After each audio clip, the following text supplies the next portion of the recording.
আমরা Avengers and গেমের মতো আরেকটা লেজেন্ডারি এন্ডিং কি অ্যাভেঞ্জার্স ডোমসডের ভিতরে দেখতে পারবো? হ্যাঁ, দেখতে পারবো। আমরা অ্যাভেঞ্জার্স এন্ড গেমের ভিতরে আমাদের সবার পছন্দের ক্যারেক্টার আয়রন ম্যান টনি স্টার্ককে লেজেন্ডারি এন্ডিং হতে দেখেছি।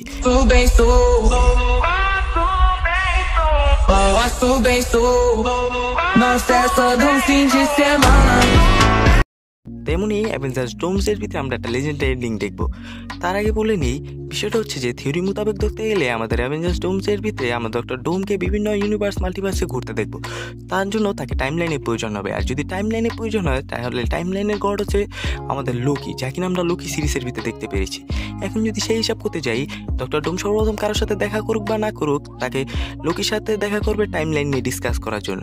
এই হিসাব করতে গেলে আমাদের যেমন অ্যাভেঞ্জার্স এন্ড গেমের ভিতরে রবার্ট ডাউনি জুনিয়রকে গুরুত্বপূর্ণ দেওয়া হয়েছিল, ততটাই গুরুত্বপূর্ণ টম হেডিকসন থাকবে অ্যাভেঞ্জার্স ডোমসডের ভিতরে। কেননা সর্বপ্রথম ফাইটটা আমাদের লোকির সাথেই হবে, লেজেন্ডারি এন্ডিং আমাদের লোকিকেই দেখানো হবে।